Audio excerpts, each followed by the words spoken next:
Selamat pagi, perkenalkan saya Ramita Khalifatur Rohmah, dosen program studi pendidikan ekonomi Fakultas Ekonomi dan Bisnis Universitas Jenderal Sudirman. Pada kesempatan ini saya akan memaparkan PDD UKTPT Pernyataan Diri Dosen Unjuk Kerja Tridharma Perguruan Tinggi Bidang Pengajaran. Saya akan menjelaskan mengenai salah satu mata kuliah yang saya ampu, yaitu Manajemen Sumber Daya Manusia. Penjelasan yang akan disampaikan meliputi deskripsi mata kuliah, capaian pembelajaran mata kuliah atau CPMK, materi pembelajaran, sistem pembelajaran, bentuk dan metode pembelajaran, media dan sumber belajar, serta kemampuan akhir tiap tahapan belajar atau sub-CPMK. Yang pertama, deskripsi mata kuliah. Mata kuliah ini merupakan mata kuliah wajib yang diberikan di semester genap dengan bobot 3 SKS. Mata kuliah ini memberikan pemahaman konseptual dan empiris serta menyeluruh tentang aspek, mekanisme, dan proses pengelolaan SDM dalam perusahaan. Pembahasan dititik beratkan pada berbagai fungsi dan praktik MSDM yang merupakan landasan utama bagi penyelenggaraan dan pengelolaan SDM yang efektif. Yang kedua, CPMK. Mahasiswa mampu memiliki pengetahuan tentang ilmu manajemen sumber daya manusia secara komprehensif, integral, terpadu, dan holistik, sehingga mahasiswa mempunyai pola pikir atau mindset dan pola tindak yang up to date bagi pengembangan dan pemecahan masalah berkaitan dengan pengambilan keputusan manajemen sumber daya manusia dalam kehidupan bermasyarakat dan berorganisasi.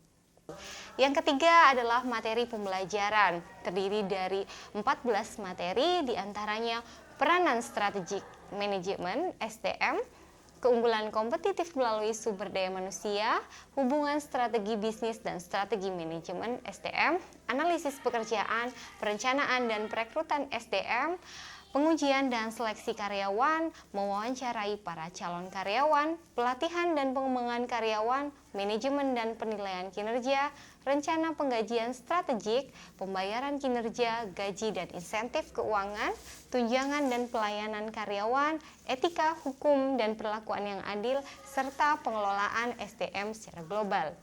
Berikutnya adalah sistem pembelajaran. Sistem pembelajaran menggunakan DIA atau Delivery, Interaction, dan Assessment. Delivery berkaitan dengan penyampaian materi pembelajaran agar dapat dipahami mahasiswa dengan baik. Materi yang saya sajikan mengacu pada CPL atau capaian pembelajaran lulusan yang diturunkan ke dalam CPMK dan sub-CPMK dan disampaikan pada setiap awal pembelajaran agar tujuan pembelajaran dapat tercapai dengan baik. Yang kedua adalah interaction, berkaitan dengan interaksi pembelajaran antara dosen dan mahasiswa dalam mencapai capaian pembelajaran. Pembelajaran interaktif di kelas menggunakan pendekatan SCL atau Student Centered Learning dengan memberikan materi kepada mahasiswa dan memberikan topik-topik kasus dari artikel jurnal yang relevan. Kemudian mahasiswa dapat berdiskusi secara berkelompok di dalam forum diskusi yang sudah disediakan di LMS Eldiru. Interaksi pembelajaran asinkronus juga dilakukan melalui LMS Eldiru, yaitu dengan memberikan RPS, presensi, materi, video pembelajaran, bahan diskusi mengenai topik yang akan dipelajari baik sebelum maupun sesudah perkuliahan berlangsung. Berikutnya yaitu assessment, berkaitan dengan penilaian secara objektif guna mengukur kemampuan setiap mahasiswa dengan proporsi penilaian. Yang pertama UTS sebesar 15%, ujian akhir semester sebesar 15%, case based learning sebesar 50%, dan tugas struktur sebesar 10%, serta kuis sebesar 10%. Yang kelima ada bentuk dan metode pembelajaran. Bentuk pembelajaran adalah menggunakan kuliah tatap muka dengan metode ceramah, presentasi, dan diskusi. Yang keenam, media dan sumber belajar. Media yang digunakan dalam proses pembelajaran meliputi PowerPoint, LCD, papan tulis, laptop, serta e-learning berupa Eldiru. Untuk sumber belajar menggunakan referensi buku Human Resource Management karangan Gary Dessler sebagai pustaka utama, sedangkan pustaka pendukung menggunakan karangan Raymond John, Barry, dan Patrick yang berjudul Manajemen SDM Mencapai Keunggulan Bersaing, dan Robert and John yang berjudul Human Resource Management. Selanjutnya, poin 7 yaitu kemampuan akhir tiap tahapan belajar atau sub CPMK yang terdiri dari 16 pertemuan. Pada pertemuan pertama, mahasiswa mengetahui kontrak pembelajaran serta mampu menjelaskan peran strategis MSDM. Pada pertemuan kedua, mahasiswa mampu menjelaskan pengelolaan keragaman dan kesetaraan dalam pekerjaan. Pada pertemuan ketiga, mahasiswa mampu menjelaskan peran, tantangan, dan cara menciptakan SDM strategis. Pada pertemuan keempat, mahasiswa mampu menganalisis dan merancang SDM yang baik. Pada pertemuan kelima, mahasiswa mampu menjelaskan proses perencanaan pekerjaan dan proses perekrutan tenaga kerja. Pada pertemuan ke-6, mahasiswa mampu menjelaskan mengapa seleksi yang teliti itu penting untuk dilakukan. Pada pertemuan ke-7, mahasiswa mampu menjelaskan jenis-jenis wawancara dan faktor-faktor penilaian wawancara. Pada pertemuan ke-8, mahasiswa melakukan ujian tengah semester atau UTS. Pada pertemuan ke-9, mahasiswa mampu menjelaskan proses orientasi, pelatihan, dan pengembangan dengan metode pelatihan serta evaluasi pelatihan yang dilakukan. Pada pertemuan ke-10, mahasiswa mampu menjelaskan pentingnya penilaian kinerja. Pada pertemuan ke-11, mahasiswa mampu menentukan tingkat-tingkat penggajian dan pembayaran dengan berbasis kompetensi. Pada pertemuan ke-12, mahasiswa mampu menjelaskan pembayaran gaji dan pemberian insentif bagi karyawan. Pada pertemuan ke-13, mahasiswa mampu menjelaskan proses pemberian asuransi dan tunjangan bagi karyawan. Pada pertemuan ke-14, mahasiswa mampu menjelaskan faktor-faktor yang membentuk perilaku sesuai dengan etika, hukum, dan perlakuan yang adil dalam MSDM. Pada pertemuan ke-15, mahasiswa mampu menjelaskan proses pengelolaan SDM secara global dan strategis. Berikutnya, pada pertemuan ke-16 dilakukan ujian akhir semester atau UAS. Demikian tadi penjelasan mengenai mata kuliah Manajemen Sumber Daya Manusia. Berikut kita saksikan video pembelajaran Manajemen Sumber Daya Manusia. Terima kasih. Wassalamualaikum warahmatullahi wabarakatuh.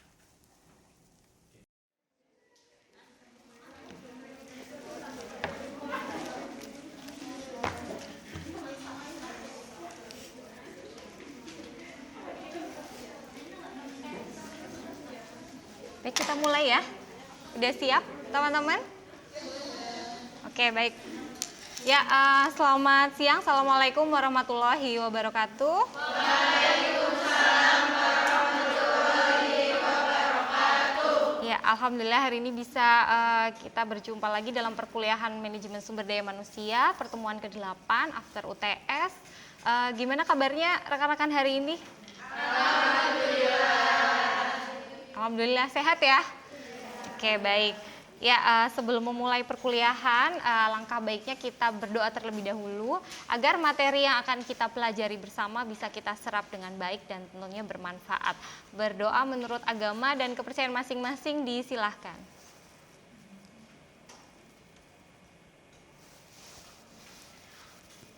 Berdoa selesai. Oke, baik. Saya presensi dulu ya. Sudah presensi semua di Eldiru? Sudah. Oke, ada yang sudah, ada yang belum. Kita cek dulu ya untuk presensinya. Ya, sudah ya. Saya kira untuk hadir semua ya di sini. Sejumlah 47 ya. Alhamdulillah hadir semua. Dan hari ini kita akan mata kuliah apa ya? Oke, baik. Manajemen Sumber Daya Manusia. Ya, ini kali pertama kita bertemu di after UTS ya, yang sebelumnya before itu dengan dosen pengampu tim teaching yaitu Bu Vivi. Ya, kemudian ini melanjutkan dengan saya. Kemudian sebelum menginjak pertemuan kali ini, kita juga review untuk deskripsi mata kuliah. Masih ingat tentunya ya, mungkin sudah disampaikan oleh Bu Vivi waktu awal. Jadi MSDM ini memberikan pemahaman konseptual dan juga empiris secara menyeluruh tentang aspek, mekanisme, dan proses pengelolaan SDM di dalam perusahaan atau organisasi begitu ya. Nah, titik berat di pembahasan ini adalah fungsi dan praktik SDM yang merupakan landasan utama bagi pengelolaan SDM yang efektif. Ya, jadi sebelumnya itu sudah kalau kita runtutkan dari awal dengan Bu Vivi itu sudah membahas terkait peranan strategik ya SDM. Jadi kemudian keunggulan kompetitif. Nah, setelah itu Anda mulai belajar tentang analisis pekerjaan ya atau job description, kemudian mulai menganalisa pekerjaan apa sih yang dibutuhkan dalam suatu organisasi, kemudian mulai melakukan planning atau perencanaan dan juga perekrutan ya. Setelah itu melalui serangkaian proses perekrutan ya, kemudian seleksi karyawan atau pengujian ya. Jadi serangkaian tadi ketika karyawan sudah diterima, kemudian sudah dilakukan interview oleh perusahaan, apakah pasti diterima? Belum ya. Nah, kita akan membahas asumsi bahwa karyawan ini sudah diterima ya oleh perusahaan atau organisasi. Jadi ketika karyawan sudah diterimakan gitu ya oleh suatu organisasi, selanjutnya apa? Akan dilakukan apa? Pelatihan dan pengembangan karyawan ya. Jadi sudah masuk menjadi karyawan baru atau new employee, kemudian dilatih ya, dilatih dan juga dikembangkan. Nah, ini yang akan kita bahas hari ini tentang training and development dari employee. Nah, sebelumnya rekan-rekan sudah melihat videonya ya kemarin? Oke, saya cek dulu. Beberapa sudah ada di forum diskusi ya kemarin, video tentang orientasi karyawan dan lain sebagainya. Tapi sebelum membahas ke sana, silahkan siapkan HP-nya terlebih dahulu. Kita akan pretest 5 soal pilihan ganda, jadi cepat saja menjawabnya ya, karena soalnya sangat singkat. Ya, silakan dibuka LDRU-nya. Baik. Silahkan coba diklik pretestnya terlebih dahulu. Oke, baik, kalau sudah bisa langsung dikerjakan. Ada 5 pertanyaan pilihan ganda ya. Kalau yang sebelumnya sudah menonton video dan juga membaca, insya Allah bisa mengerjakan nantinya. Kalau sudah selesai semua bisa di lom ya. Oke. Ada beberapa yang belum selesai ya. Ini nilainya langsung muncul ya. Jadi teman-teman sudah bisa langsung melihat. Ini mengukur rekan-rekan apakah sudah membaca ataukah belum gitu ya. Oke, baik, kurang sedikit. Silahkan kalau sudah bisa disubmit. Baik, untuk pretest sudah bisa kita akhiri dulu ya. Kita ke materi dulu. Oke, kebanyakan nilainya bagus-bagus ya. Alhamdulillah. Terkait video orientasi karyawan juga sudah saya lihat di forum diskusi sudah banyak yang masuk ya. Ini ada 20 yang aktif untuk berdiskusi. Ya, jadi intinya sebelum ke materi nih, teman-teman sudah ada bayangan orientasi itu apa? Pengenalan ya. Oke. Kalau dulu di SMA pernah ya, teman-teman ada orientasi? Ada ya. Oke, baik. Ya, baik. Kita mulai ke materi. Tadi sudah pretest dan hasilnya bagus. Saya kira tinggal konfirmasi saja sifatnya ini. Untuk training and development, ini bukunya saya pakai punyanya Dassler ya. Mungkin Bu Vivi sudah sampaikan juga ya waktu di RPS. Ini versi yang ke-10. Kalau yang e-booknya saya pakai 12 gitu. Jadi yang lebih relevan. Nanti teman-teman bisa cari, atau ada yang mau bawa buku hari ini? Belum ya. Oke, baik. Nanti pertemuan selanjutnya sudah membawa referensi ya. Oke, baik. Baik, ini materi afternya pelatihan dan pengembangan karyawan, training and development. Jadi untuk materi setelah after UTS ini ada 7 ya. Untuk hari ini kita fokus ke pelatihan dan pengembangan karyawan. Nah, sub CPMK pada materi ajar hari ini yaitu Anda setelah belajar training and development ini diharapkan mampu apa? Menjelaskan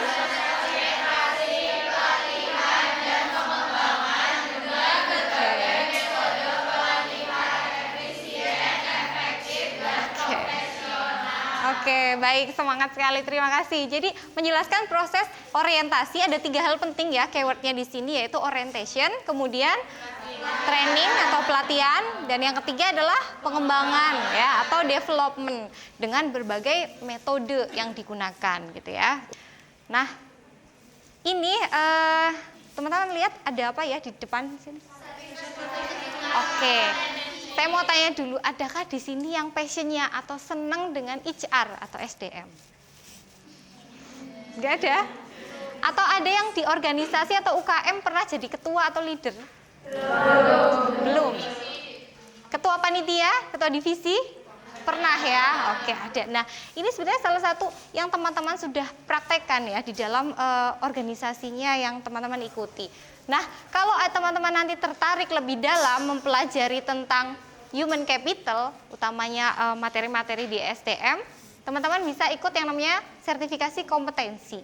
Ya, jadi selain belajar di kelas, Anda juga perlu meningkatkan kompetensi Anda terkait bidang tertentu ya, untuk supaya ketika melamar pekerjaan ini juga tersertified begitu ya, terutama yang BNSP. Kita akan ke materi pertama yaitu orientasi. Tadi ada sempat menyebutkan ya, orientasi itu apa tadi pada saya? Pengenalan. Kemudian selain pengenalan ada lagi? Apa? Orientation. Adaptasi? Oke, adaptasi, pengenalan ya, betul sekali. Jadi bahwa misalnya orientasi karyawan berarti adaptasi pengenalan dari karyawan ya. Kita bayangkan ketika karyawan baru pertama kali ya, masuk di dalam suatu tempat baru, lingkungan baru, tempat kerja baru, apakah langsung bekerja? Tidak. Tentunya tidak. Melewati serangkaian proses yang namanya orientasi. Baik, kita lanjut ke pelatihan atau training. Oke. Training, apa bedanya tadi orientasi dengan training?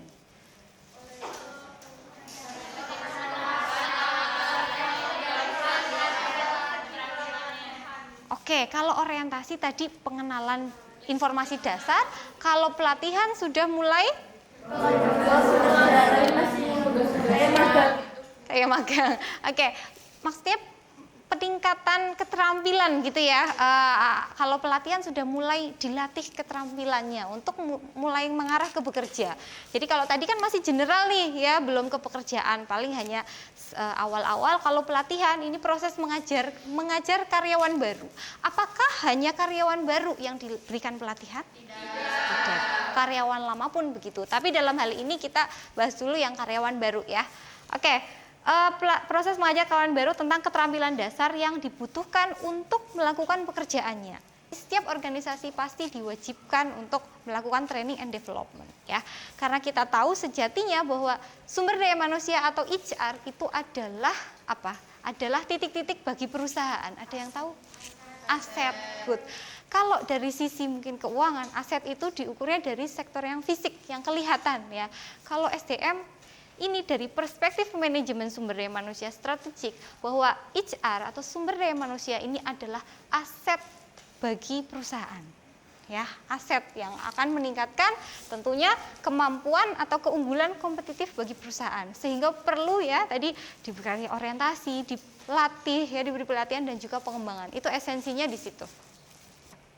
Nah, ini langkah-langkah pelatihan, mungkin teman-teman bisa lihat dari yang pertama, ketika perusahaan akan melakukan atau mengadakan suatu pelatihan, apa yang akan dilakukan pertama kali adalah need analysis atau analisis kebutuhan. Butuhnya apa sih? Ada yang mau sampaikan?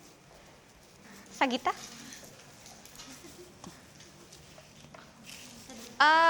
Need analysis, kira-kira apa sih yang analisis kebutuhan apa yang dilakukan dari perusahaan ketika menyusun atau merancang sebuah program pelatihan? Itu dilihat dari kebutuhan karyawannya dulu, kayak keterampilan buat nantinya di bidangnya itu apa gitu. Jadi kayak spesifikasi buat ke bidangnya aja gitu sih. Oke, baik, terima kasih ya. Jadi spesifikasi pekerjaannya ya, job description-nya. Kemudian ada apa lagi kira-kira? Selain pekerjaannya ini udah jelas, oh kayaknya butuh pelatihan tentang keuangan misalkan. Kemudian apa lagi yang apa Mbak? Keterampilan dari calon karyawan. Oke, keterampilan dari calon karyawan. Jadi perlu dilihat calon karyawan yang akan dilatih, ya kan, backgroundnya. Mereka butuh apa sih, gitu kan ya? Selain ini dilihat dari kualifikasinya yang masuk, misalkan karyawan baru tadi backgroundnya apa, dan mereka butuh dilatih di sisi yang apa, gitu kan ya?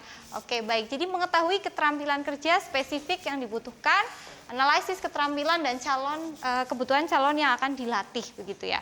Kemudian yang kedua adalah instructional design atau memutuskan menghasilkan isi program pelatihan. Jadi seperti apa nanti kontennya pelatihan itu akan dibuat berapa lama? Biasanya kan pelatihan berapa puluh jam gitu ya, dalam sesi berapa hari gitu. Kemudian yang ketiga implementasi program itu sendiri, implementasinya, dan yang terakhir adalah evaluating. Oke. Next, ini adalah analisis kebutuhan pelatihan yang tadi disampaikan ya. Tadi Sagita nyampaikan bahwa ada job description, analisis tugas di sini ya masuknya, atau task analisis ya. Menilai kebutuhan pelatihan karyawan baru ya. Jadi ini mengetahui keterampilan khusus yang diperlukan dari karyawan baru itu apa sih. Nah, yang kedua adalah analisis kinerja. Apa yang dianalisis? Nah, ini yang tadi, bahwa pelatihan itu tidak hanya untuk karyawan baru, tetapi juga karyawan yang sudah lama ya. Oke, jadi karyawan sudah bertahun-tahun, apalagi puluhan tahun itu harus selalu di-refresh pengetahuannya ya, ditingkatkan dengan harapan apa sih sebetulnya muara dari penelitian dari pelatihan ini? Harapannya karyawan akan lebih terampil, dengan terampil akan meningkatkan produktivitas, kinerja begitu ya, ini analisis kinerja. Oke, ini metode pelatihan. Jadi tadi ya disampaikan di slide awal bahwa metode pelatihan itu ada banyak. Metode itu artinya apa? Cara ya, jadi cara yang dilakukan untuk melakukan pelatihan. Yang pertama ada on the job training, ini yang paling familiar. Teman-teman kalau pasti lihat searching Google OJT begitu ya. Ini biasanya itu dilakukan di awal. Biasanya selama 1 sampai 3 bulan gitu. Kalau teman-teman amati perusahaan biasanya BUMN, OJT-nya di mana? Biasanya di luar Jawa begitu ya. Kalau tanya saudara mungkin ya ada yang pernah keterima gitu di perusahaan, OJT-nya di mana? Biasanya jauh gitu. Karena selain untuk melihat mentalnya karyawan gitu ya, tapi juga memang rata-rata demikian untuk OJT. Jadi melakukan pekerjaan sekaligus pelatihan dalam satu waktu gitu. Nah, kemudian yang kedua ada magang, informal, job instruction training, lecture ya, program learning, dan masih banyak lagi, ada banyak. Ada juga simulated learning ya, nanti teman-teman bisa baca sendiri untuk masing-masing rinciannya. Nah, saya akan bahas dulu tentang OJT karena ini memang paling familiar dan menarik ya untuk metode ini dan banyak sekali dilakukan. Kemudian jenis OJT ini ada coaching. Ada yang pernah dengar coaching? Pernah di coaching? Belum, kalau belum nanti bisa ke lab karir ya. Nanti bisa sama coach kita, ada beberapa coach gitu. Nah, coaching sambil belajar, understudy, kemudian ada juga jenis OJT yang rotasi pekerjaan. Rotasi itu artinya apa? Perpindahan. Oke, perpindahan dari apa ke apa? Divisi satu ke divisi lain. Bisa vertikal, bisa horizontal ya. Ada yang bisa jelaskan vertikal horizontal maksudnya apa? Perpindahan bagaimana? Gimana? Antar divisi tadi vertikal atau horizontal? Vertikal. Tapi juga antar divisinya kalau naik ke jabatan yang lebih tinggi itu juga jadinya horizontal gitu ya. Jadi dilihat perpindahannya apakah satu ya vertikal kayak gini apa gini? Kayak gini. Horizontal begini ya, mendatar. Ya, jadi kalau horizontal mendatar itu berarti antar divisi tapi masih satu level jabatan yang sama. Tapi kalau sudah berpindah jabatan berarti levelnya udah naik atau vertikal. Itu adalah rotasi pekerjaan. Nah, ini teknik pengembangan. Sekarang ke poin yang ketiga. Tadi sudah orientation, yang kedua training, yang ketiga sekarang pengembangan. Apa sih yang dikembangkan? kemampuan. Tadi udah dilatih ya. Terus kalau udah dilatih kan udah bisa ya. Terus ngembangkan apa lagi sih sebetulnya? Prestasi gitu ya. Nggak cuma keterampilan aja ya. Supaya bisa lebih berkembang lagi kan tentunya. Tidak hanya sekedar mampu atau bisa, tetapi lebih dari itu. Menghasilkan prestasi-prestasi yang di atas standar kinerja. Harapannya gitu nggak? Iya, oke. Nah, pengembangan manajemen usaha untuk meningkatkan prestasi, ya, prestasi manajemen dengan menanamkan pengetahuan, kemudian harapannya ada perubahan perilaku dan juga peningkatan keterampilan. Nah, ini terakhir adalah evaluasi kegiatan pelatihan. Ada 2. Yang pertama yaitu merancang studi evaluasi. Jadi tahap terakhir ya. Ini adalah melakukan evaluasi dari serangkaian proses tadi. Bagaimana sih pelatihan yang sudah dilakukan? Bagaimana pengembangan yang sudah dilakukan? Apakah berjalan sesuai dengan rencana, gitu ya, sesuai dengan tujuan, ataukah ada hal-hal yang perlu menjadi bahan evaluasi, begitu ya. Kemudian yang kedua, mengukur efek dari pelatihan. Jadi dampak dari pelatihan itu perlu diukur juga, ya. Diukur ada 4 RLBR. Apa itu?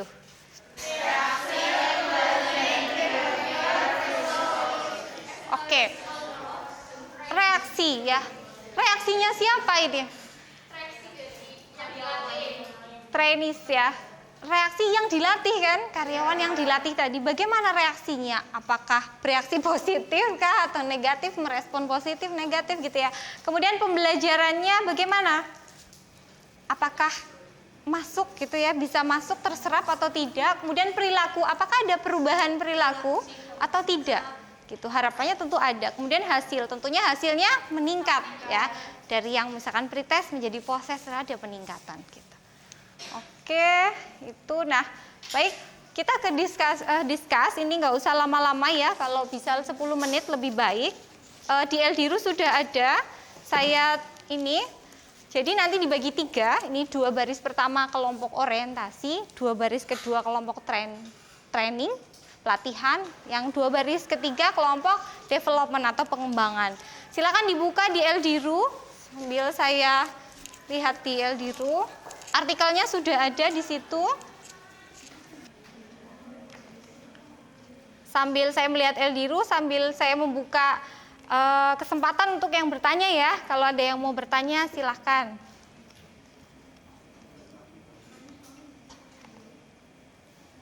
Oke, baik, 10 menit cukup ya, singkat saja, tidak usah panjang-panjang.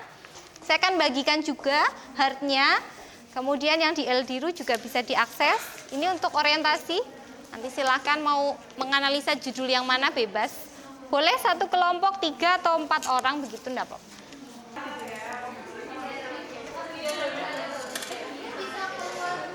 Sudah disubmit ya? Oke, sambil saya cek ya. Ada yang sudah mensubmit sambil saya cek. Oke, baik. Ini beberapa artikel ya. Jadi intinya dari 3 variabel yang kita bahas hari ini, mungkin saya kembali ke sini. Hari ini kita telah membahas terkait training and development. Ada 3 keyword yang utama ya, yaitu yang pertama kita review bersama, orientasi, kedua latihan, ketiga pengembangan SDM. Ketiga-tiga ini sama pentingnya ya, artinya berurutan, orientasi dulu, pelatihan baru pengembangan. Ya, karena orientasi ini di tahap awal sekali ketika diterima begitu ya. Pelatihan nanti muaranya ke pekerjaan ya, kalau pengembangan ke, masih ingat? Pengembangan ke prestasi, lebih ya, lebih dari kinerja, artinya lebih ke prestasi, itu tingkatannya begitu. Oke, baik, selesai sudah perkuliahan kita hari ini. Ini ada penugasan, bisa silakan dilakukan secara berkelompok ya, nanti kelompoknya bisa ditentukan secara random oleh teman-teman sendiri. Tugasnya ini, jadi tadi kita sudah bahas teorinya, kemudian implikasi, artinya beberapa artikel jurnal terkait 3 variabel tadi yang sudah dilakukan oleh para peneliti dan terbukti hasilnya. Kemudian yang terakhir ini Anda mencoba mengerjakan proyek yang dimana ini relevan atau relate dengan kegiatan organisasi teman-teman. Baik, ada yang ingin ditanyakan sebelum saya akhiri? Ya, kalau sudah kita akhiri, mohon maaf apabila ada kekurangan hari ini.